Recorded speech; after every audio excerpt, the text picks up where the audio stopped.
So today I wanted to go over some of the bad advice you might hear as you're going along your preparedness journey. That was terrible advice. Terrible advice. Some of the stuff you might hear on forums and groups and things like that. Some of that bad advice that you should probably just avoid. Over my time doing this, the decade plus or so, I've heard quite a few of these, some of these not so often anymore, and some that just seem like they will not go away. Also, a couple of these are a little bit nuanced, meaning there's more to it than just the little explanation you might get. A lot more goes into it. So this is only a few. This is about 9 different things that I hear. If you have anything that I don't mention in this video, make sure and leave them in the comments below. Help other people out. Some of the things that you've heard that is just plain bad advice from the preparedness community. But the first one I've got here is if you're not prepared for the big one, then you're not really a prepper. It's the apocalypse, end of days, the judgment day, the end of the world, my friend. And I hear this in one way or another quite often in the preparedness community, how you have to do it a certain way. You have to be prepared to a certain level. And while that is ideal, and that is the ideal situation that we all want to be in, it's just not feasible for most people. There are limitations as far as physical limitations, financial limitations, all of those different things that go into how prepared we can be. And some people just don't want to be that person that is prepared for 2-3 years or whatever that number is. So that's one that it really doesn't matter. Now, what somebody else says or what they don't, you can be a prepper. If you want to call yourself a prepper, call yourself a prepper. If you don't, you don't. But it really doesn't matter. The main thing is that you're doing something in the first place. All right, now the next one here is if you're not already prepping, it's too late and you're doomed. We are going to die. We are going to die. We're all going to die. Just not today. I hear this every once in a while. I still get emails about articles I write or videos I do with people saying that, hey, it's already too late. It's the time to start was a couple years ago. And it's just not true. We've been saying that in the preparedness community for years and years and years. And nothing really large scale or nothing that has been super life-changing that affects a large number of people hasn't happened yet. So there is time to start preparing. I would do it ASAP, and I would start get that ball rolling as soon as you can. But just because you haven't started doesn't mean you can't start. It's always better to just get the ball rolling, get going, and start doing what you need to now. Another one I hear quite a bit in the preparedness community and outside of the preparedness community, mainly outside of the preparedness community, is that if the nukes start falling, we're all dead. So why would you want to survive that? It can't be good.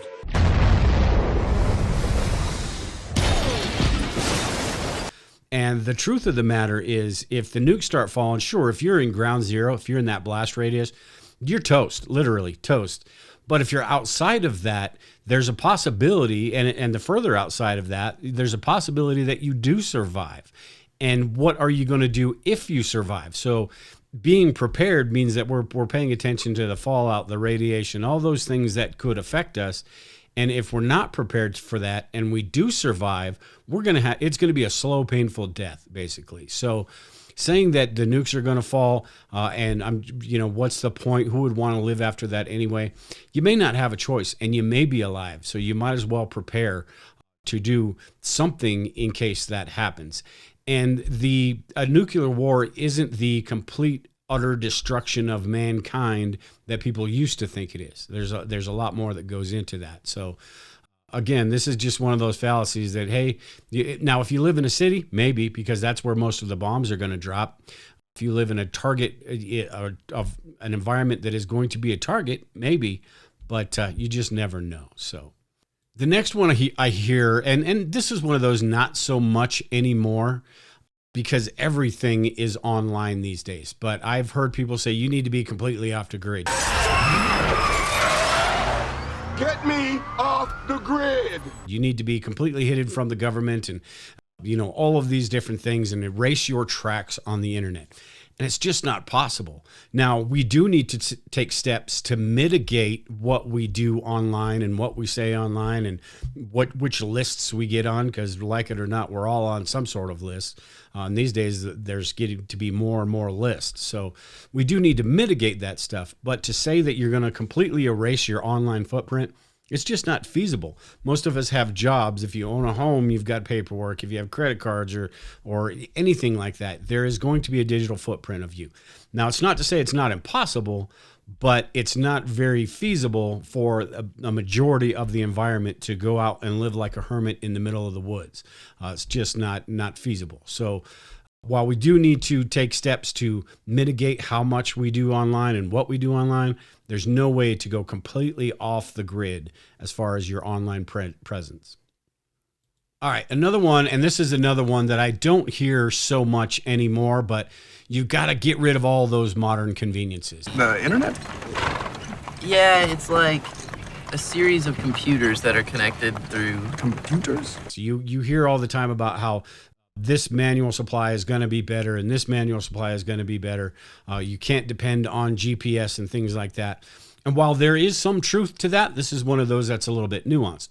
While there is some truth to that, as far as if the grid goes down, if there's an EMP or something happens and you can't use that stuff, you are going to have to understand how to read a map and a compass, how to get somewhere without GPS, how to do these things without these modern conveniences. But that doesn't mean they don't have their place in preparedness.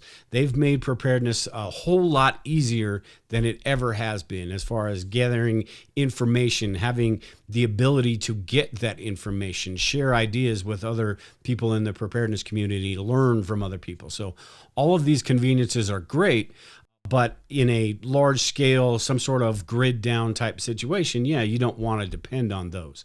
But in a grid down situation, would you rather go back to one of those old crank drill bits, or would you rather have a cordless drill that's got a battery and you can and you have the means to charge that battery? So you're using that modern convenience, you're incorporating that into your preparedness plan. So while all those old school tools and supplies and all that are great, it doesn't necessarily mean you have to go that route completely 100%, but it's always good and always important to understand how that stuff works. All right, another one I hear quite a bit is if you're not in a prepper group, you're dead. You have to join a prepper group. There's just no buts, ifs, ands, or buts about it. I want to thank you all for coming, and I thought we'd start out by just getting to know each other. All right, well, I'll start this off. My name is Bob, with a B. And while I think a prepper group is super important, I think if you have the means and the ability, it is only going to help your survival. So this is not to say that prepping groups are bad or they're overrated or anything like that. But they're a lot harder than people make it out to be. It's a lot harder to meet these people. It's a lot harder to get a group of like-minded people together. You've also got the OPSEC portion of that, where say you do meet a group of people and then you disclose what you have, what you're doing, and then everything falls apart. Now those people know what you're doing. So getting in a prepping group is easier said than done. I do think community, having a support group, anything like that is super important as well, because that's how we're going to thrive. We can't be the lone wolf. Most of us can't be that lone wolf. So we do need that group, that community, those other people to help us get through a situation. So while a prepping group is fantastic and it would be ideal, it's just not feasible for most people. So if you're one of those people that can't, it's not the end of the world. It doesn't mean give up and stop. It just means you've got to figure something else out. All right, so this next one right here, this is one that just will not go away. And this goes more into having the right tool for the job than just this, but I'll plug that wound with a tampon. Do you know what you're doing? Technically, no, but I've been doing some research and I feel fairly confident I know how. This one just will not go away. And like I said, having the right tool for the job is going to be an essential part of any survival situation. So, some of these gimmicks and some of these things that we learn online, some of them are great and they absolutely would work in different situations. We all love the multi-purpose stuff. We all like to be able to MacGyver something because in any sort of situation, a disaster situation, you never know if you're going to have those tools available to you. So you want to be able to figure something out. Like I said, MacGyver something. But keep in mind that if you have the means to use the right tool for the job, then use the right tool for the job. There are 100 different things that are better for packing a bullet wound or a large wound or something than a tampon. It's just not one of those things that is really likely or really feasible. Most of us men are not going to be carrying around tampons in our trauma kit. I'm not, I won't. There are a lot of different things. You could use this hoodie right here. You could use cloth. I mean, a lot of different things you can use to pack a wound that isn't a tampon. This goes for everything in preparedness, though. This is just the example I used. If you have the means to use the right tool for the job, use that tool for the job. But it doesn't mean that some of these hacks and these tricks and everything are completely worthless. It just means have them as your backup and not your main plan. All right, so the next one here is I've learned everything I need to know from YouTube. This is instructions on how to remove a bullet. That's not small. That's really big. And this isn't so much something people say, but it's something how they act. Like, hey, I don't need to go to this first aid class, this stop the bleed class. I don't need to go take a shooting class or anything like that because I've watched Hickok 45 on YouTube, or I've watched Skinny Medic or whoever. I've watched all these videos. I've watched how to suture a pig, so I'm going to be great with sutures in an SHTF situation. All of that, you know, you can learn a lot from YouTube University, and I've learned a ton of things that, you know, I would never have been able to if all of this information wasn't out there and available to you. But nothing beats hands-on learning. Nothing beats being in that stressful situation and having to make decisions, and most of the time in the beginning, the wrong decisions, and having an instructor there to coach you and get you through and tell you what you did wrong, what you did right, and all that. So nothing beats those hands-on classes, especially when it comes to first aid and shooting and those really important things, the bushcraft and stuff as well. Nothing beats those first aid classes. You can learn a lot from YouTube, but that only goes so far. And like I said, you do need that hands-on learning. All right, so the last one I've got here, and this is another one that just will not go away. And this one is one that won't go away and one that's a little bit nuanced as well. But just put it all on a credit card, because when the poop hits the fan, nobody's going to be coming to collect your debt anyway. I'm sorry, sir. I can't accept this credit card. Would you take a personal check?